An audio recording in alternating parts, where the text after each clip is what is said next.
बारिश के इस मौसम में इन दिनों इंदौर शहर में डेंगू, चिकनगुनिया और मलेरिया के मरीजों में गत वर्ष की तुलना में कमी देखने को मिल रही है।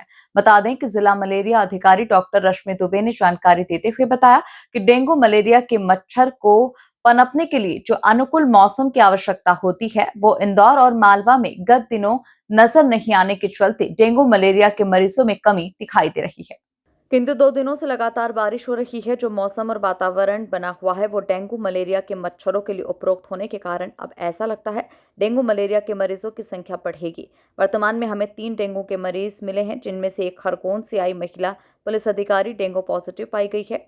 2 अन्य व्यक्ति थे, जिसे मिलाकर अब तक 28 मरीज डेंगू के आ चुके हैं, जो कि सभी स्वस्थ हैं। 5 मरीज मलेरिया के हैं और चिकनगुनिया का एक भी मरीज आज दिनांक तक आइडेंटिफाई नहीं हो पाया।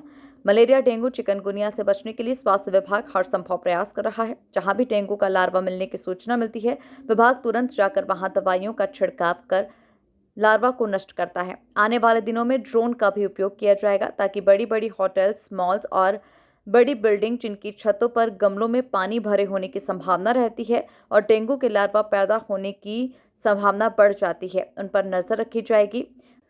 और इसी के साथ ही जहां नियमों का उल्लंघन किया गया, वहां नगर निगम चालानी कार्रवाई भी करेगा। आपको बताना चाहूँगी कि डेंगू के अभी फ़िलहाल 28 प्रकरण हमारे संज्ञान में आ गए हैं और इन सभी 28 प्रकरणों की हमने सभी जानकारी निकालकर वहाँ पर हमारी जो टीम है उसके माध्यम से सभी प्रतिबंधात्मक गतिविधि हमारे द्वारा की जा रही हैं। रिसेंटली अभी 3 केसेस हमें कल ही मिले हैं, तो वहाँ पर भी हमारी टीम आज जाके काम कर रही है। स्वास्थ्य विभाग इन सब बीमारियों को दूर करने के लिए क्या क्या प्रयास कर रहा है और कहाँ काम कर रहा है? जो भी हमें नए केस की सूचना मिलती है या संदिग्ध मरीजों की भी सूचना प्राइवेट हॉस्पिटल से मिलती है, IHIP पोर्टल के माध्यम से मिलती है या मीडिया के माध्यम से भी यदि हमें संदिग्ध बुखार के मरीजों की सूचना मिलती है, तो वहाँ पर हम हमारी टीम लगाते हैं। वहाँ पर हमारी टीम का फीवर सर्वे का कार्यक्रम चलता है। फीवर सर्वे में हम RD किट के माध्यम से, स्लाइड के माध्यम से बुखार के मरीजों की जाँच करते हैं। उन सभी क्षेत्रों में हम लार्वा सर्वे करते हैं। लार्वा पाए जाने पर लार्वा का विनष्टीकरण भी हमारे द्वारा किया जाता है।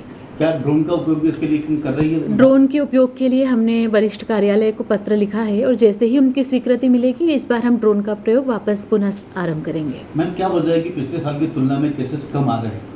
एक सबसे प्रमुख कारण तो ये रहा कि इस बार मानसून इंदौर शहर और आसपास के क्षेत्रों में बहुत लेट आया, तो उस कारण जो वायरस को ग्रो करने के लिए एक ऑप्टिमम टेम्परेचर, ऑप्टिमम ह्यूमिडिटी और मॉइस्चर की रिक्वायरमेंट होती है, वो उन्हें अभी तक अनुकूल वातावरण मिला नहीं।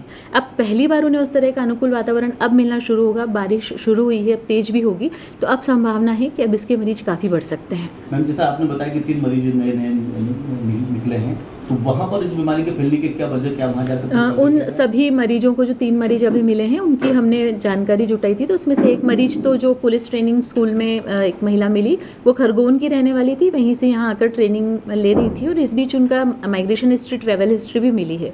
जो अन्य केसेस मिले हैं उसका भी हमारी टीम पता कर रही है कि उनकी कोई ट्रैवल हिस्ट्री है या वो यहीं पर रह के बीमार हुए। पिछले साल ये देखने में आया था कि ग्रामीण क्षेत्रों में बहुत ज़्यादा केसेस आ रहे हैं। इस बार ग्रामीण क्षेत्र की स्थिति क्या है? हमारा ग्रामीण क्षेत्र में जो देपालपुर क्षेत्र का पूरा एरिया है, उसे हम हॉटस्पॉट एरिया मानते हैं, क्योंकि पिछले कई वर्षों के इतिहास में वहाँ पर डेंगू के केसेस अलग अलग क्षेत्रों में मिले।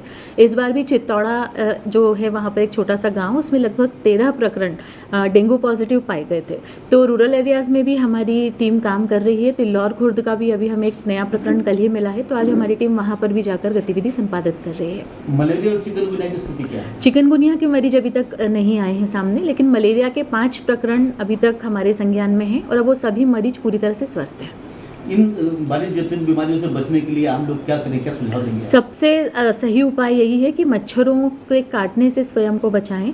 मच्छरों की वृद्धि को रोकने के जो भी यथासंभव प्रयास होते हैं वो करें।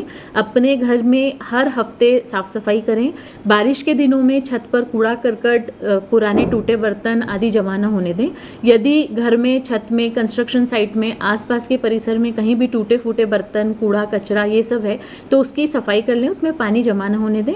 उसी तरह से पूरी बाह के कपड़े पहन कर रखें और जितने भी तरह के मॉस्किटो रैपलेंट्स आप उसमें से जो भी ठीक लगता है उसका इस्तेमाल करें ताकि मच्छरों के काटने से स्वयं को बचा सकें। जिन घरों में जिन कंस्ट्रक्शन साइट में इस तरह के लार्वा निकल रहे हैं, क्या उनके खिलाफ भी किसी प्रकार की कोई कार्रवाई जो बड़े स्तर पर कमर्शियल ऑर्गेनाइजेशंस हैं और स्कूल्स, कोचिंग क्लासेस, रेस्टोरेंट्स, बड़ी होटल्स, इस तरह के जो संस्थान हैं, जब डेंगू के प्रकरण बढ़ेंगे तो हम नगर निगम के साथ मिलकर एक ऐसी संयुक्त ड्राइव अभियान भी चलाएंगे।